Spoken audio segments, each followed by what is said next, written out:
만일 하나님의 뜻이면 이라는 제목으로 말씀을 나누도록 하겠습니다. 벌써 12월이 되었습니다. 여러분, 또 한 해가 또 저물어 가고 있는데 연말 또 연시 하나님 은혜 가운데 강건하시고 의미 있게 주님과 함께 보내시는 귀한 시간 되길 바랍니다. 우리 같이 한번 우리 서로 인사 나누겠습니다. 사랑하고 축복합니다. 사랑하고 축복합니다. 지난 시간에 우리가 바울의 고린도 사역에 대해서 살펴보았습니다. 오늘은 고린도에서의 사역을 마무리하고 안디옥으로 이제 돌아가는 그 과정을 좀 살펴보도록 하겠습니다. 18장 11절에 보면 고린도의 사역을 한 구절로 이렇게 요약을 하고 있습니다. 바울이 고린도에서 1년 6개월 동안 머물면서 말씀을 가르치니라. 말씀을 가르치니라. 바울 사역의 핵심은 말씀 사역이었습니다. 말씀 사역. 하나님 나라의 핵심 사역이 말씀 사역입니다. 하나님은 말씀으로 천지를 창조하셨고 말씀을 통해서 그 백성들에게 자신을 계시하시고 우리가 어떻게 살아가야 할지 하나님 뜻이 무엇인지 분명히 나타내 주셨습니다. 그래서 이 말씀은 그냥 기록된 책이 아니라 하나님의 생명의 기운이, 호흡이 깃들여 있죠. 그래서 우리가 이 말씀에 순종할 때, 말씀을 따라갈 때 생명의 역사, 창조의 역사가, 기적의 역사가 따라오는 것입니다. 그래서 바울은 항상 말씀을 가르치기 위해서 애를 썼는데, 그래서 로마서에도 보면 바울이 말씀을 들을 때 믿음을 갖게 된다. 믿음을 갖게 된다. 이렇게 말씀하죠. 그리고 디모데 후서에서는 보면 이 디모데에게 너가 때를 얻든지 못 얻든지 말씀을 전파하라. 말씀을 가르치라. 그리고 이 말씀은 우리에게 구원을 얻게 하는 지혜를 갖게 하고 하나님의 사람으로 자라가도록 하는, 온전히 세워지게 하고 하나님의 일꾼이 되게 하는 그런 놀라운 능력이 있다. 그렇게 말씀하고 있습니다. 그런 것처럼 우리 교회 사역의 중심도 말씀이 되어야 하고 우리 성도 개인의 신앙의 삶의 중심도 말씀이 되어야 합니다. 그래서 늘 날마다 말씀을 가까이 하고 읽고 묵상하고 그 말씀의 의미를 깨닫고 그 원리를 나의 삶에 적용해 가면서 살아갈 때 그 말씀이 우리 마음에 가득하고 우리 삶에 가득하면 그 말씀에 붙들리면 우리의 삶에 하나님의 통치가 드러나고 하나님의 나라가 드러나고 하나님의 기뻐하신 열매가 맺어지는 것입니다. 그래서 여러분 말씀을 가까이 하시고 말씀의 그 의미를 작은 것이라도 삶에 적용해 보십시오. 놀라운 역사와 변화가 나타날 것입니다. 그래서 12절 이후를 보면 이제 1년 6개월 이후에 일어난 사건으로 볼 수 있는데요. 12절에 보면 갈리오가 아가의 총독이 됐을 때 유대인들이 바울을 대적하면서 고소하는 사건이 발생합니다. 그 고소의 내용이 13절에 나와 있죠. 어떻게 고소를 하냐면 바울이 율법을 어기는 방식으로 하나님을 공경하라고 가르친다. 율법을 잘 지키면서 해야 되는데 그래야 하나님을 공경하는 것인데 율법을 어기라고 말한다. 그러면서 하나님을 공경하라고 한다. 그러면서 고소를 한 것이죠. 그래서 이때 바울이 이제 자신이 증언을 하고 입을 열려고 했습니다. 아마도 바울이 늘 하던 대로 법정에서 자신을 변론하면서 이 기회를 통해서 복음을 다시 한번 또 증거하려고 했던 것 같습니다. 그런데 갈리오 총독이 바울의 입을 딱 막죠. 아니다, 딱 멈춰 말하고 유대인들에게 말을 하는데 그들이 고소하는 내용이 사회적 질서에 문제가 생기는 그런 범죄의 문제라면 내가 너희의 말을 들어주겠지만 그러나 너희들의 어떤 너희 종교의 신학적인 문제라면 나는 관여하고 싶지 않다. 그러니 너희가 알아서 스스로 처리해라. 이렇게 한 것입니다. 그리고 유대인들을 법정에서 쫓아냈다고 말하고 있습니다. 그래서 이 갈리오의 판결은 오늘 우리의 이 재판의 관점에서 본다면 기각도 아니고 각하라고 말할 수 있습니다. 기각이라는 건 뭐냐면 잘 아시겠지만 소송이나 신청에 그 소송하는 것이 형식을 다 갖춘 것입니다. 그래서 심리를 일단은 해보니까 적절치 않아서 기각을 하는 겁니다. 이제 거부를 하는 거죠. 그런데 이 각하는 뭐냐면 그 소송의 조건조차 충족이 되지 못한 거예요. 그래서 심리조차 하지 않고 그냥 이제 거절해 버리는 것입니다. 그래서 어떤 면에서 갈리오의 판결은 유대인들이 이 고소하는 이 내용은 지금 이 심리할 가치가 없다. 너희들의 종교 문제니까 너희가 알아서 해라. 이렇게 말한 것입니다. 그래서 바울 당시에 어떤 일이 있냐면 로마 제국 내에서 근거 없는 법적 고소가 아주 난무했다고 합니다. 오늘날도 그런 일이 참 많죠. 그래서 확실한 잘못이 없는데도 자신이 미워하는 어떤 적을 일시적으로 억류하기 위해서 기소하는 것을 금지하는 법을 제정하기도 했다고 합니다. 그래서 오늘날의 법의 그 기초가 사실 로마법에 그 뿌리를 두고 있죠. 그 2000년 전에 로마의 법이 얼마나 합리적으로 그렇게 만들어져 있는지 참 놀랍기도 한데, 그래서 이 갈리오의 이 판결은 유대인들의 이 종교적 문제에 개입하지 않겠다고 하는 어떤 중립적인 입장을 표명한 것입니다. 로마의 정부는 개입하지 않겠다. 그래서 관료의 관점으로 보면 유대교나 기독교, 이 교회가 크게 다르지 않아 보이는 거예요. 한 분파 정도로, 교회는 한 분파인가 보다. 그러니 너희가 알아서 얘기해라. 이렇게 한 것입니다. 그래서 이 갈료의 판결로 인해서 이제 교회가 적어도 고린도에서는 법적 제재가 없이 자유롭게 예배하고 자유롭게 복음을 증거할 수 있는 그런 이제 근거를 얻게 된 것이죠. 여러분, 우리가 사는 이 시대에도 이 법의 공정성과 중립성이 너무나 중요하죠. 그래서 법적 질서가 보장될 때 사회적 질서와 치안이 유지가 되고 우리 이 성도들이, 교회가 평안하게 자유롭게 신앙생활을 할 수 있고 또 교회가 하나님 나라의 사역을 감당할 수가 있습니다. 그래서 바울이 디모데에게 목회 서신을 쓰면서 뭐라고 하냐면 통치자들을 위해서 기도해야 된다, 이렇게 권면하는데 우리가 말씀을 하나 찾아보겠습니다. 디모데 전서 2장 2절.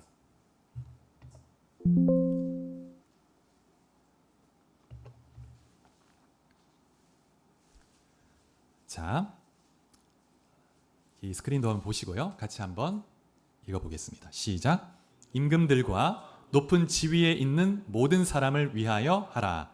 이는 우리가 모든 경건과 단정함으로 고요하고 평안한 생활을 하려 함이라. 높은 사람을 위하여 기도하라는 것입니다. 그래서 모든 사람을 위해 기도하되 특별히 높은 사람을 위해서, 통치자를 위해서 기도하라는 것입니다. 그래서 그들의 결정은 그 통치를 받는 사람들에게 그 삶에 영향을 주기 때문에 우리 신앙의 삶이 너무나 영향을 주죠. 그래서 우리도 이 평안한 신앙의 삶을 위해서, 또 하나님 나라의 사명을 온전히 감당하기 위해서 우리가 권력자를 위해서, 또 국회를 위해서, 또 법적인 그 재정이 잘 이루어질 수 있도록 기도하는 것은 너무나 중요합니다. 그래서 갈리오가 이런 중립적 결정을 내린 것에 대해서 유대인들이 굉장히 이제 화가 났습니다. 화가. 그래서 법정 앞에서 갈리오 총독이 있는데 고소의 책임자였던 이 회당장을 유대인들이 폭행을 하는 사건이 발생하죠. 근데 이 소스테네는 회당장인데 그리스포가 이제 회당장이었는데 회심을 해서 그리스도인이 되었습니다. 그래서 그 이후에 이제 회당장이 된 사람이었던 것 같습니다. 근데 유대인들이 이 소스테네가 이제 이 회당장이니까 소송에 책임을 지고 이 소송을 잘 이끌어가서 승리를 해야 되는데, 이 소스테네가 잘 못해서, 변론을 잘 못해서 잘 이렇게 고소를 못했기 때문에 패소한 것이다, 이렇게 생각을 하는 거예요. 그래서 분노가 폭발한 것입니다. 아마도 유대교 회당 내에서도 그런 분열이 있었을 수도 있습니다. 그래서 이 소스테네에 대해서 반감이 좀 있었던 무리들을 중심으로 해서 이제 패소를 하니까 막 분노가 폭발해서 폭행을 막 하기 시작한 거죠. 그런데 이 소스테네가 이 소송의 책임자하고 대표자였는데 폭행을 당하고 나서 이 유대교에 회의를 느낀 거예요. 그래서 그리스도인으로 회심하게 됩니다. 오히려 바울이 더 참 하나님 앞에 합당한 믿음의 삶을 사는 것으로 보이는 거죠. 그러면서 회심하게 됩니다. 그리고 나중에 고린도 교회 지도자까지 되게 됩니다. 그래서 고린도전서 1장 1절에 보면 바울이 이제 이 편지를 언급할 때, 수신자로 언급할 때 소스테네를 언급하는데 한번 찾아보겠습니다. 고린도전서 1장 1절. 자, 같이 한번 읽어보겠습니다. 시작. 하나님의 뜻을 따라 그리스도 예수의 사도로 부르심을 받은 바울과 형제 소스테네는, 지금 소스테네가 바울에게 잠시 방문해 있는 것 같습니다. 그래서 함께 지금 교제를 나누고 이제 소스테네를 고린도 교회의 이제 리더로 굉장히 세워주고 지금 이제 존중하면서 높여주는 그런 장면이죠. 소스테네는 나의 형제이다, 형제. 여러분, 이 소스테네가 원래는 바울을 고소했던 고소의 책임자였는데 바울의 형제로, 바울의 동력자로 변화된 것입니다. 놀랍지 않습니까? 하나님의 일하심이 참 놀랍습니다. 하나님은 핍박자를 동력자로 바꿀 수 있는 능력이 있으십니다. 원수를 친구로 바꿀 수 있는 그런 능력이 하나님께 있습니다. 바울 자신도 핍박자였죠. 예수를 믿는 자, 예수를 핍박하는 자였는데 전도자로, 또 순교자로 변화되었습니다. 여러분, 하나님께는 불가능한 것이 없습니다. 가장 바꾸기 힘든 게 있다면 인간의 마음이죠. 하나님은 그 인간의 마음도, 잠언에 보면 하나님이 왕의 마음을 보의 물처럼 움직이신다는 거예요. 하나님의 주권 아래에 우리가 있습니다. 그래서 우리가 하나님을 기쁘시게 하면 하나님은 원수라도 화해케 하실 능력이 있으신 분이십니다. 하나님 나라에 필요하다면 하나님은 놀라운 역사를 행하시는 것이죠. 혹시 여러분의 삶에 신앙의 삶에 공격하고 방해하고 또 힘겨운 그런 역할을 하는 그런 세력이 있습니까? 여러분 기도하시기 바랍니다. 하나님이 바꿔 주실 수 있습니다. 하나님, 나를 반대하고 핍박하는 이 사람이 나의 지지자가 되고 나의 친구가 되고 동력자가 되게 해주십시오. 또 이 사람이 그리스도인이 되게 해주십시오. 함께 주의 나라를 위해서 쓰임받게 해주십시오. 그럴 때 하나님이 역사하실 것입니다. 할렐루야. 18절에 보면 바울이 재판한 후에 여러 날을 더 머물게 됩니다. 그래서 형제들과 작별하고 떠났다고 말씀하고 있습니다. 2차 선교 여행을 시작했던 장면이 사도행전 15장 40절에 나와 있는데요. 하나님의 은혜의 부탁함을 받고 이제 선교 여행을 시작했습니다. 이제 그 이후로 안디옥을 떠나온 지 한 2년 정도가 지금 흘렀습니다. 상당한 시간이 지났죠. 그래서 이제 안디옥에 돌아가서 선교 보고를 하고 이제 새로운 선교 사역을 감당하기 위해서 준비를 할 필요가, 교회와 또 상의하고 준비할 필요가 있었던 것입니다. 그런데 18절에서 한 가지 주목할 부분이 있는데, 수리아로 가기 위해서는 이제 배를 타야 되기 때문에 그 항구가 있는 갱그레아로 가야 되는데, 근데 갱그레아에서 바울이 일찍이 이전에 서원을 한 적이 있기 때문에 머리를 깎았다고 말씀하고 있습니다. 이 머리를 깎았다는 것은 나시린 서원과 연관해서 우리가 이해할 수 있는데요. 제가 몇 주 전에도 말씀드린 것처럼 나시린 서원은 일정 기간 30일, 60일, 100일 혹은 평생 할 수도 있고 그런 일정 기간 동안 하나님 앞에 자신을 구별해서 드리는 시간입니다. 더 구별하게 깊이 헌신해서 하나님 앞에 집중해서 그 기간 동안 자신을 하나님께 드리는 것입니다. 근데 나시린 서원을 한 사람은 세 가지 규칙을 따라야 되는데, 포도주나 강한 술을 아예 멀리해야 되고, 또 심지어 포도 그 씨나 포도 껍질조차 아예 먹으면 포도 자체를 가까이 하면 안 됩니다. 이건 뭐냐면 세상의 즐거움과 쾌락을 멀리하고 이 특별한 기간 동안 하나님 그분께만 집중하겠다는 거예요. 두 번째는 머리를 자르지 않는 것인데, 하나님께 헌신된 그런 나시린의 기간에 있다는 외적인 표시입니다. 그래서 모든 사람이 알아보는 거예요. 이분은 지금 나시린의 서원에 지금 구별된 기간에 있구나, 알 수 있도록 한 것입니다. 그래서 자신의 결단을 또 외적으로도 또 보호할 수 있는 그런 보호막이 되죠. 세 번째는 죽음으로 인한 부정을 피해야 됐는데, 시체나 그런 부정한 것을 접촉하면 안 됐습니다. 그래서 심지어 가족의 장례식조차도 가면 안 되게 되어 있었습니다. 이 기간 동안에는. 그래서 이 기간 동안 이제 그렇게 헌신하고 구별해서 드린 이후에 그 기간이 끝나고 나면 성전에 가서 머리를 깎습니다. 그리고 이제 화목 제물을 드리면서 그 머리털을 태움으로 하나님께 올려드리는 거죠. 그러면서 이제 이 서원을 완성하는 것입니다. 그런데 이 나시린의 서원하는 동기가 다양했는데, 세 가지 정도로 우리가 요약해 볼 수 있는데, 특별히 하나님께서 주신 어떤 은혜와 복에 대해서 감사하면서 감사의 표현으로 하나님 너무 감사합니다. 제게 이런 복을 주셔서 제가 일정 기간 하나님 앞에 나를 드리고 헌신하겠습니다. 이렇게 감사의 표현으로 드리기도 했고, 또 자신이나 타인을 위해서 특별한 위기에 처한 그때에 하나님께서 도우시기를 간구하면서 서원을 하는 경우도 있었습니다. 또 순수하게 어떠한 다른 목적이 없이 순수하게 하나님을 사모해서 하나님 그분에게 자신을 드리고 헌신하기 위해서, 더 하나님 가까이 가기 위해서 나시린의 서원을 하기도 했습니다. 그래서 이 서원을 하는 장면을 하나 좀 찾아보면 시편 66편에 나오는데요. 13절 14절 한번 찾아보겠습니다. 시편 66편 13절 14절.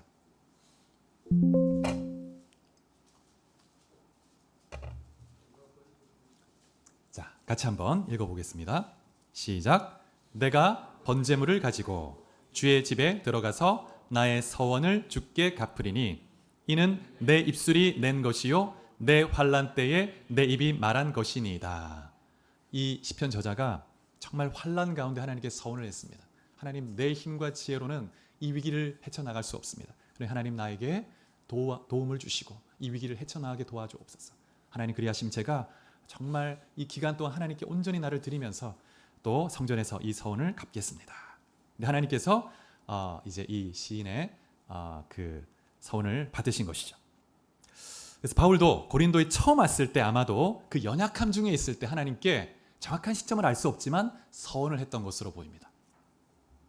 그래서 하나님 내 연약함을 좀 붙들어 주시고 이 고린도에서 이 사역에 정말 많은 열매를 맺고 이 땅에 이 교회가 세워지고 부흥이 일어날 수 있도록 이 땅을 축복해 주십시오. 하나님 제가 이 기간 동안 저를 더 구별해 드리겠습니다. 그렇게 서원을 한 것이죠. 그래서 한 성경학자는 바울이 언제 서원을 했을까에 대해서 이제 소송을 당하지 않습니까? 그 소송을 당할 때 또 이전처럼 큰 위기가 닥치지 않을까? 교회가 어려움을 겪거나 또 자신이 또 이 감옥에 갇히거나 그때 그 위기를 느끼면서 하나님 앞에 서원을 했을 것이다. 이렇게 보기도 합니다. 어쨌든 하나님께서 그 서원을 받으셨고 응답해 주셨죠. 그래서 하나님이 환상을 보여주시면서 약속도 해주시고 내가 너를 모든 해로부터 지켜줄 것이고 이 땅에 많은 내 백성이 있으니까 구원해 줄 것이다.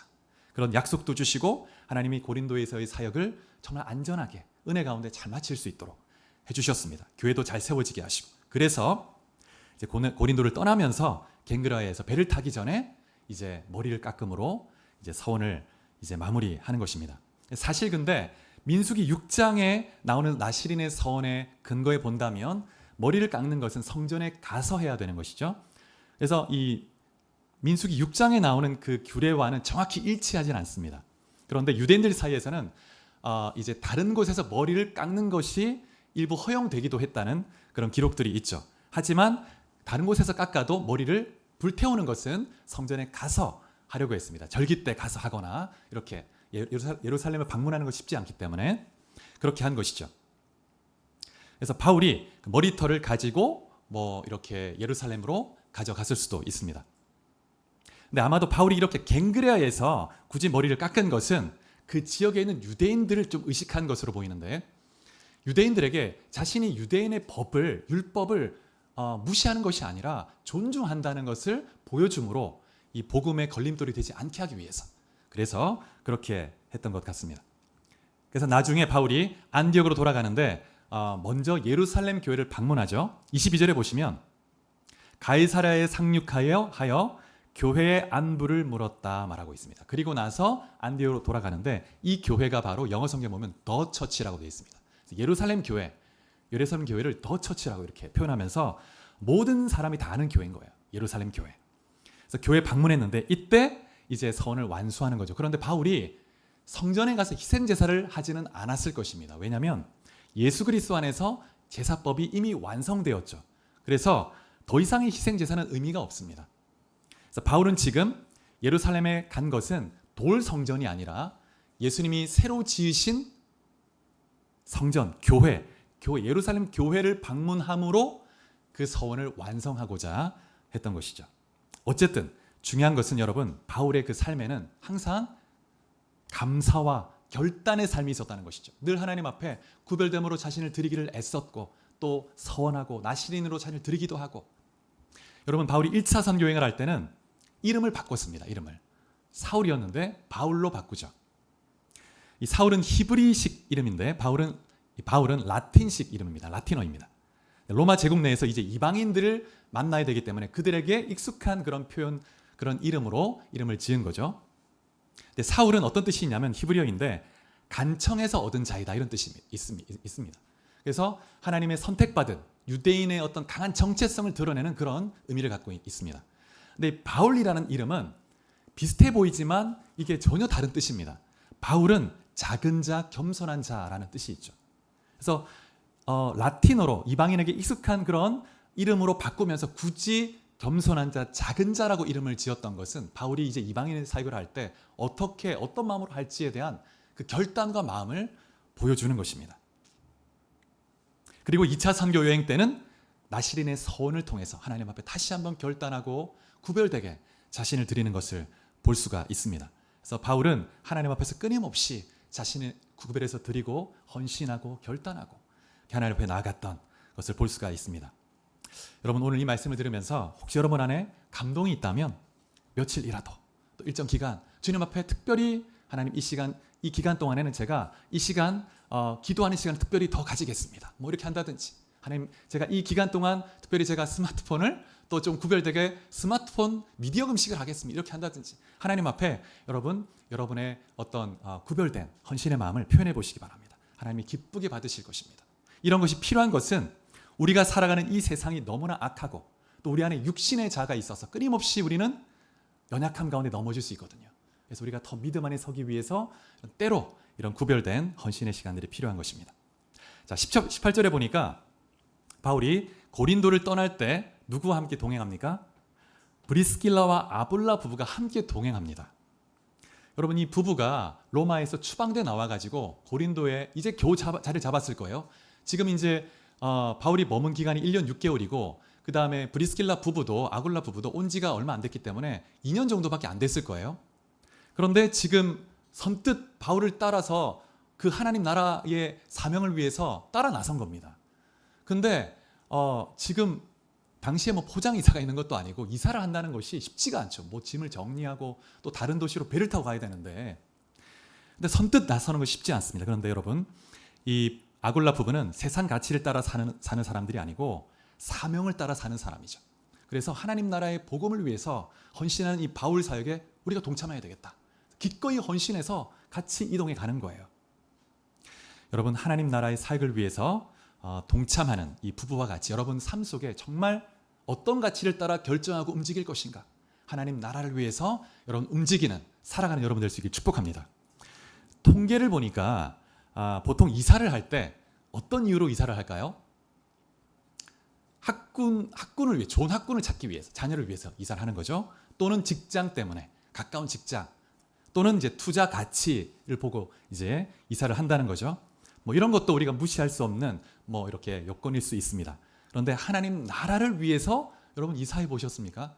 제가 아주 흥미로운 이야기를 하나 들은 적이 있는데, 어떤 부부가 전도를 하기 위해서 전도하기 좋은, 전도가 꼭 필요한 그 지역으로 이사를 다닌다는 거예요. 그 지역에 딱 가면 이 지역에 가면 전도를 하기 딱 좋겠다. 딱 좋은 집을 딱 구해가지고 딱 구해서 그 주변의 이웃들을 만나고 친분을 쌓고 하면서 전도를 한다는 거예요. 그래서 충분히 또 많이 전도가 되면 이제 옮길 때가 됐다. 또 다른 지역에, 다른 곳으로 전도할 만한 곳을 또 이동해 다닌다는 거예요. 근데 재미있게도 이분이 옮겨 다니는 곳마다 그 지역에 또 집값이 올랐다는 또 뭐 이런 이야기를 하시던데, 어쨌든 그것이 목적이 아니라 그렇게 영혼을 구원하기 위해서 하나님 나라를 위해서 움직이는 사람들이 있다는 거예요. 여러분, 세상의 가치를 따라 우리가 무언가를 결정하고 살아가는 것이 아니라 하나님 나라의 사명을 따라 때로 또 이렇게 대가를 지불해 가면서 살아갈 때 하나님께서 여러분을 놀라운 죄독으로 쓰실 줄 믿습니다. 자, 그런데 19절에 보니까 이들이 이제 겐그리아에서 배를 타고 가는데 바로 이 안디옥으로 가는 것이 아니고 에베소로 갔습니다. 에베소로. 근데 왜 곧장 이 수리아, 이 예루살렘으로 안디옥으로 가지 않고 에베소로 갔을까요? 우리가 좀 생각해 볼 필요가 있는데, 배편이 이 에베소를 경유하는 편밖에 없었기 때문에 그래서 그랬을까? 아마도 바울은 2차 선교행 초기에 어디를 방문하려고 했냐면 아시아에 가려고 했거든요. 아시아로 가려고 했다면 분명히 에베소를 가려고 했던 마음이 있었을 겁니다. 그래서 그곳에 가서 복음을 전하고 싶었던 마음이 많았는데, 이제 아마도 다음 이제 선교지로서 마음에 품고 있었던 것 같습니다. 기도를 해왔던 거죠. 그러면서 사전 탐방의 성격으로 방문해서 미리 아골라 부부를 그곳에 선발대로 남겨두고 바울이 이제 예루살렘으로 간 것입니다. 근데 흥미롭게도 한 성경학자가 바울이 에베소에 들른 이 부분에 대해서 이렇게 해석을 하기도 합니다. 개인적 휴식의 기간이 필요했기 때문에 잠시 그곳에 머물러서 주님 앞에 안식하면서 주님을 바라보고 기도하고 또 새롭게 앞으로 어떠한 또 방향으로 나아갈지 또 계획을 세우는 그런 시간을 가졌을 것이다. 그렇게 해석을 하기도 합니다. 근데 실제로 예수님께서도 제자들이 이제 2명씩 짝지어서 여러 마을로 전도를 하고 돌아왔을 때 뭐라고 말씀하시냐면, 마가복음 6장 31절에 너희는 따로 한적한 곳에 가서 잠깐 쉬어라, 이렇게 말씀하세요. 예수님은 우리에게 쉼이 필요하다는 것을 아십니다. 너가 지금은 좀 쉼이 필요하겠구나, 그렇게 말씀하시는 거예요. 그래서 안식을 위해서 바울이 또 방문한 목적도 있었을 것이라고 생각합니다. 존 오트버그 목사님이라는 분이 영혼을 돌보는 삶이라는 책을 썼는데, 이 책에 보면 우리가 영혼의 건강을 유지하기 위해서, 은혜를 잘 유지해 가기 위해서 삶 속에서 쉼과 멈춤이 너무나 중요하다. 이렇게 표현합니다. 우리가 안식, 주의를 지키는 것도 하나님 앞에서 우리 영혼의 멈춤의 시간이라고 할 수 있습니다.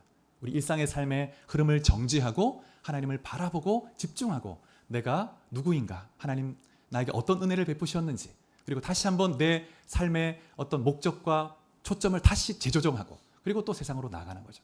그런 멈춤의 시간이 너무 중요하다는 것입니다. 그런데 현대 사회는 멈출 줄을 모르죠. 그리고 끊임없이 일하고 더 많은 것을 추구합니다. 여러분, 그리고 요즘에는 이 드라마 같은 것도 그 드라마 그 내용 스토리가 속도감이 느리면 그러면 드라마가 인기가 없습니다. 스토리 전개가 막 빨리 슉슉슉 지나가야 그래야 막 잘 보게 되는 거죠. 그리고 이 예전에는 유튜브 영상 이런 것도 뭐 한 10분 보통 한 뭐 이렇게 됐는데 요즘에는 그 길면 안 봐요. 그래서 짧게 해야지 많이 보고 이렇게 너무 분주하게 또 많은 이런 유혹 앞에 놓여져 있죠. 근데 하나님은 말씀하십니다. 시편 46편에 보면 너희는 가만히 있어 내가 하나님 됨을 알지어다. 하나님은 우리가 우리의 삶에 열심을 다해 살기를 원하시지만 분명히 우리의 마음의 초점이 하나님을 향해서 하나님을 바라보기 원하시고 또 특별히 구별된 시간을 통해서 우리가 하나님을 바라보기를 원하십니다. 하나님은 우리를 그렇게 지으셨기 때문이죠. 그래서 쉼 속에서 우리가 하나님의 주권을 인정하고 우리 영혼이 새로워지는 은혜를 체험할 수 있습니다. 그래서 여러분, 우리가 주의를 거룩히 지킬 뿐만 아니라 삶 속에서도 우리의 일상의 바쁜 또 일이 있기 때문에 멈춤의 시간을 갖기는 힘들지만 여러분, 잠시 우리가 한 1분, 2분이라도 우리가 틈이 나면 어떻게 합니까? 보통 틈이 나면 이렇게 하잖아요. 이렇게 많이 하시잖아요. 좀 쉬자. 나 좀 잠깐 쉬다가 해야 되겠다. 이렇게 하시잖아요. 이렇게 스마트폰, 그죠? 근데 잠시 틈이 날 때 스마트폰을 잠시 내려놓고 잠시 하나님 내 영혼이 주를 우러러보나이다. 주여 내 영혼을 새롭게 하옵소서. 잠시 주님을 바라보는 거예요. 그 잠시의 쉼이 내 마음의 분주한 그 불안함과 여러 가지 그런 스트레스 속에서 평안으로 하나님 은혜가 쫙 스며드는 거죠. 그래서 우리의 삶 속에 매일의 시간 그런 틈틈이 그런 은혜가 있으면 좋겠습니다. 그 다윗이 그래서 시편 23편에 보면 그가 나를 푸른 초장에 누이시며 쉴만한 물가로 인도하시는 도다. 하나님은 우리에게 쉼이 필요한 것을 아시고 쉴만한 장소로 이끄시는 그런 분이십니다. 여러분의 삶 속에 그런 주님의 은혜가 있기를 축복합니다. 그런데 바울이 휴식의 시간도 가졌지만 역시 바울은 복음의 열정이 가득한 사람이죠. 그래서 19절에 보니까 에베소에 갔을 때 그곳에서 회당에 방문합니다. 회당에. 그래서 유대인들과 변론하고 복음을 전했다고 말씀하고 있습니다. 그러자 이제 여러 사람들이 더 오래 있기를 요청하죠. 더 오래 있기를 간청합니다. 근데 바울이 그들의 요청에도 불구하고 거절하고 그리고 하나님의 뜻이면 돌아오리라 말하고 떠났다고 말씀하고 있습니다. 지도하고 그림을 못 봤는데 한번 지도를 잠깐 볼까요? 자, 이게 지금 2차 전도 여행 안디옥에서 출발해서 왔던 일정인데 이 일정이 2년 정도의 기간 여정이 됩니다. 그래서 이제 고린도에서 갱그레아 항구를 통해서 에베소에 들른 상태이죠. 그래서 여기서 가이사랴로 갔다가 예루살렘에 올라간 후에 안디옥으로 돌아간 것입니다. 일정 2년 정도의 기간이 됩니다. 자, 그다음 그림. 이게 갱그레아 항구의 지금 오늘의 남한 유적의 모습이고요. 그 다음에 이거는 지금 오늘날 그 에베소가 당시에는 항구였는데, 근데 그 강이 있는데 강을 끼고 하구에 이제 에베소 항구가 있었는데 이제 상류에서 내려오는 그 퇴적물 토사가 쌓이면서 지금은 에베소가 내륙으로 좀 들어와 있습니다. 근데 그 해변에 있는 지금 현재 도시인데 이즈미르라고 하는 그 지역 안에 있는 한 항구 모습인데 지금 크루즈선이 있고 아주 휴양지죠. 지금은 아주 멋진 곳입니다. 바울이 이곳에서 또 쉼도 가지고 안식도 누리고 또 회당에서 복음도 전하고 했던 것이죠. 자, 그 다음에 여기 다군요. 예. 그래서 바울이 에베소에서 그 유대인들의 요청이 있었지만 거절하고 이제 떠나가게 됩니다. 어떤 면에서 바울이 이전에는 에베소에 막 가려고 했는데도 못 갔습니다. 하나님이 막으셔서. 근데 지금 사역의 기회가 열린 거잖아요. 문이 열렸습니다. 근데 이때는 또 거절을 하는 거예요. 바울의 삶에 하나님의 뜻을 분별하면서 우선순위가 있었습니다.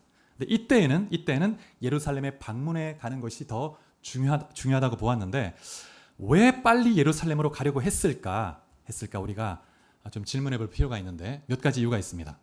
첫 번째 이유는 유월절 절기와 자신의 그 서원 이행을 완수하기 위해서 지금은 떠나가려고 했던 것으로 보입니다. 여러분, 이 신약 성경을 보면 그 신약 성경의 사본이 엄청나게 많습니다. 그래서 각 권별로 또 단편들이 한 5,000개 이상이 됩니다. 근데 이것이 다 거의 지금 일치를 하는데, 근데 이제 빠진 부분들도 있고 또 추가된 부분들이 있어서 이 부분들은 그 성경의 핵심적 진리를 해치지는 않습니다. 그런데 지금 이 구절에 한 구절이 좀 포함된 사본이 있어요. 어떤 구절이냐면 내가 반드시 예루살렘에서 다가오는 절기를 지켜야 하리라 하는 내용이 포함된 사본들이 있어요. 그래서 아마도 지금 바울은 얼마 후에 있을 유월절 절기를 참여하려고 했던 것으로 보입니다. 그래서 빨리 가야 되는 거예요. 근데 지금 이때는 AD 52년경 3월경으로 보이는데 이 3월경이 항해를 하기에 가장 좋은 때라고 합니다. 그래서 이때 이제 항해를 시작했는데, 그래서 그 당시에 4월 정도가 이제 유월절이기 때문에 항해 시간과 그다음에 가이사랴에서 예루살렘까지 도보로 가야 되기 때문에 그 시간을 감안하면 지금 한 달 정도 촉박한 거예요. 빨리 가야 되는 거죠. 그래서 이제 빨리 떠나왔고 이제 이후에 하나님의 뜻이 있다면 방문할 것을 약속한 것입니다. 그다음에 두 번째, 지금 파송교회와의 관계가 너무 중요하기 때문에 이제 그동안의 사역을 보고하고 그다음에 또 성도들을 격려하고 또 기도를 받고 새로운 사역의 방향으로 나가기 위해서 지금 안디옥 교회로 돌아가는 이 결정이 너무나 중요한 우선순위였습니다. 그래서 지금 에베소에서의 사역이 너무 지금 문이 열려서 좋을 때로 보이지만, 그러나 바울이 그때 임기응변으로 행동하는 것이 아니라 우선순위 가운데서 하나님의 뜻 가운데 움직였던 것을 볼 수가 있습니다. 그래서 이 브리스길라 아굴라 부부가 에베소에 남아서 이제 바울을 대신해서 선발대처럼 사역을 감당하게 된 것입니다. 그래서 하나님의 뜻이면 너에게 돌아오리라 했던 이 말이 이제 사도행전 19장 1절에서 성취가 됩니다. 그래서 이제 하나님의 뜻 가운데 바울이 에베소에 드디어 가서 3년 동안 선교 사역을 감당하게 됩니다. 놀라운 역사를 경험하고 하나님의 뜻 가운데 그 3년 전, 한 5년 전에는 성령님이 막으셨습니다. 그런데 하나님의 때에 하나님이 보내실 때 딱 가니까 놀라운 역사가 나타나는 거죠. 놀라운 역사가. 그래서 여러분, 우리가 이 장면을 보면서 우리가 좀 생각해 볼 필요가 있는데, 하나님의 뜻 우리가 어떻게 분별할 것인가? 우리가 하나님의 뜻을 분별할 때 좀 질문을 해야 될 부분이 두 가지가 있는데, 첫 번째는 이 일이 성경적으로 하나님이 기뻐하시는 일인가? 이 일이 성경적으로 기뻐하시는 일인가? 그리고 하나님은 지금 내가 이 일을 하기 원하시는가? 하나님은 보편적으로 이 일을 하나님 원하시고 기뻐하신 하나님의 뜻 가운데 속하는 일들인가? 그 일이 지금 내가 해야 될 일인가? 질문하는 것이죠. 잠언 19장 21절에 보면 이렇게 말씀합니다. 사람의 마음에는 많은 계획이 있어도 오직 여호와의 뜻만이 완전히 서리라. 바울 안에 여러 가지 계획과 하나님이 기뻐하실 만한 소원함이 많이 있었습니다. 그래서 2차 전도 여행 때 그때 에베소로 가면 좋겠다. 유럽은 생각지도 못했을 때죠. 그래서 에베소로 가면 좋겠다. 그런 감동과 그런 소원함과 있었고, 그것도 하나님의 뜻 가운데 하나였지만 그때는 하나님의 때가 아니었던 거죠. 나중이다. 지금은 여기가 아니다. 말씀했던 것입니다. 그래서 우리 가운데 여러 가지 하나님을 향한 선한 거룩한 열심과 소원함이 있을 수 있습니다. 그런데 그 가운데 지금 내가 하기 원하시는 뜻이 무엇일까? 기도하고 구할 필요가 있는 것입니다. 그래서 바울은 하나님의 마음을 알았고 하나님의 뜻을 신뢰하면서 움직였습니다. 하나님의 뜻에 대한 신뢰가 참 중요한데 우리가 한 구절 더 찾아보겠습니다. 야고보서 4장 13절에서 15절입니다. 야고보서 4장 13절에서 15절.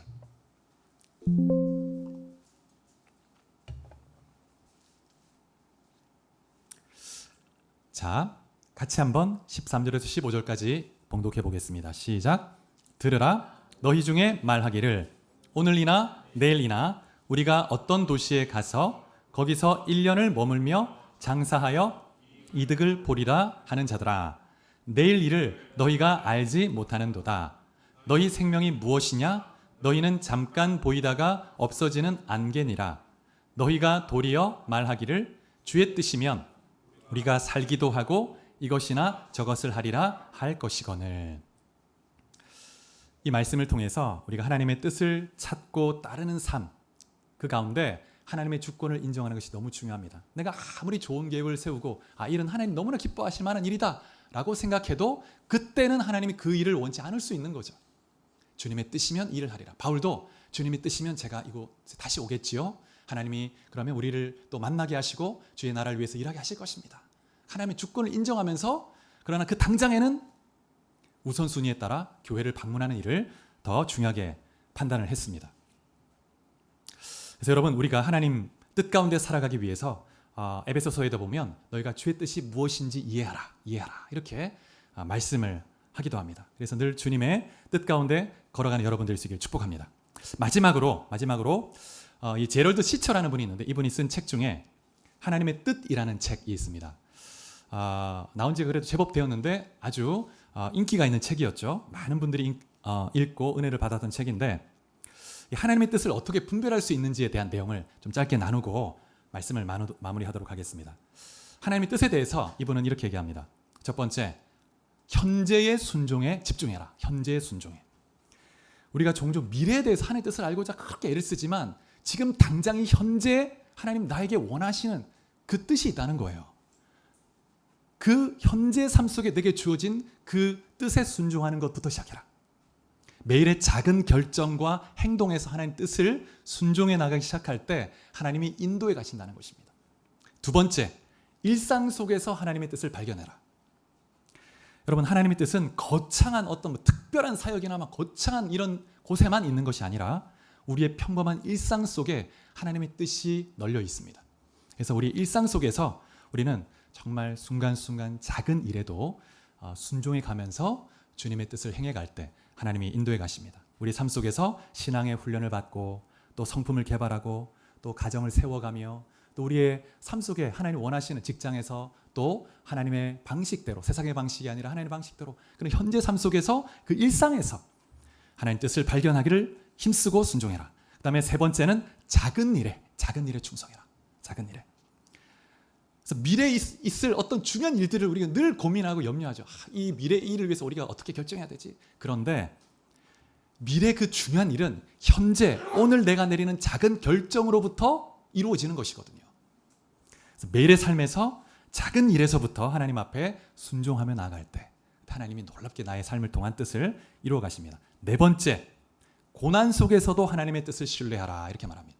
이 제럴드 시처 이 목사님이고 교수님인데 엄청난 고난을 당했던 분입니다. 1990년대 초에 이분이 이제 장모님과 가족들을 다 태우고 차를 타고 가다가 음주운전자가 이제 운전하고 오다가 이 중앙선을 침범해서 오는 바람에 정면 충돌을 한 거예요. 그래서 아내도 죽고 장모님 죽고 딸도 죽고 그래가지고 엄청난 사고가 있었습니다. 그래서 이분이 이 고난을 헤쳐가는 그 과정에서 얼마나 힘들었고 그 은혜 가운데 그 고난을 통과했던 과정을 하나님의 은혜라는 책에 보면 나와 있어요. 하나님 앞에서 옵니다. 이런 그 책이 또 있습니다. 근데 이분이 그 고난 속에 분명히 하나님 뜻이 있다. 고난 속에서도 하나님의 뜻을 신뢰하라고 권면하고 있습니다.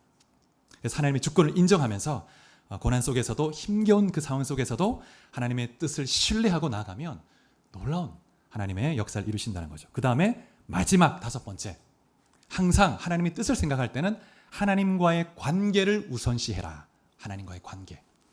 하나님 우리에게 가장 원하시는 것은 우리와 친밀한 사귐을 갖는 것입니다. 여러분, 예를 들어서 부부가 있는데 너무 사랑합니다. 결혼했는데 가장 중요한 것은 부부가 서로 사랑하고 교제하고 함께 자라가는 것이죠. 그리고 또 선한 영향을 미치면서. 그런데 우리가 돈을 더 많이 벌어보자. 근데 내가 저 직장으로 가면 더 돈을 많이 벌 수 있을 것 같아. 우리가 한 몇 년 좀 떨어져 있자. 이거는 지혜로운 결정이 아닌 거예요. 우리가 하나님의 뜻을 이건 하나님 기뻐하신 일이다. 열심히 하자 하면서도 하나님과의 관계가 소원해지고 멀어진다면 하나님이 원하시는 뜻이 일 수 없다는 거예요. 그래서 항상 하나님과의 관계가 더 깊어지고 더 자라가는 일인가 보라는 것입니다. 그럴 때 우리가 하나님의 뜻을 더 온전히 이루고 아름다운 열매를 이루어갈 수 있습니다. 여러분, 하나님의 뜻은 멀리 있지 않습니다. 하나님의 주권을 인정하고 하나님을 신뢰하고 그렇게 일상의 삶 속에서 또 작은 일에서부터 순종하고 주의 뜻을 이루어갈 때 여러분을 통해서 하나님이 놀라운 뜻과 계획을 성취해 가실 것입니다. 그래서 여러분 한 분 한 분을 통해서 우리 주님 사랑 교회를 통해서 이 땅에 놀라운 하나님의 역사가 하나님 나라가 확장되는 일들이 있기를 주의 이름으로 축복합니다. 자, 같이 한번 말씀을 생각하며 기도하시겠습니다. 기도할 때